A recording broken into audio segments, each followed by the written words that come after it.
The man is dash his son's fault. দেখো একটা জিনিস খেয়াল করো, যেমন একটা লোক যদি সে আসলেই অন্ধ হয়, ঠিক আছে, মানে একটা চোখ নাই একটা লোকের, তাহলে এইটা ক্ষেত্রে কি হবে, যদি তার আসলেই অন্ধ হয়, আসলেই অন্ধ, ঠিক আছে, রিয়েল ব্লাইন্ড,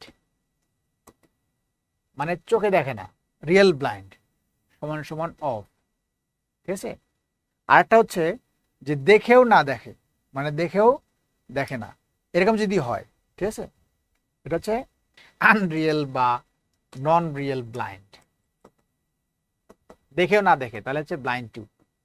তার মানে আসলে যদি ব্লাইন্ড হয় তাহলে হচ্ছে অফ, আর না দেখে মানে দেখেও যদি না দেখে তাহলে হচ্ছে ব্লাইন্ড টু হবে।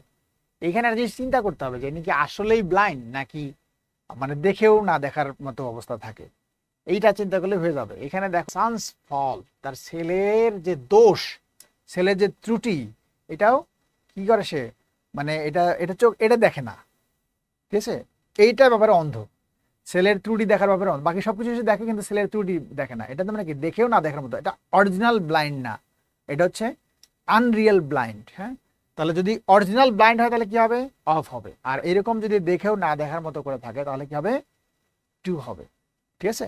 সেক্ষেত্রে আনসারটা কি হবে দেখো, ব্লাইন্ড ইন তো হবে না, তাহলে ব্লাইন্ড অফটা কখন হইতো, যদি সে আসলেই অন্ধ হইতো, আসলে অন্ধ না কিন্তু, তাহলে এটা না, আনসারটা হচ্ছে এইটা।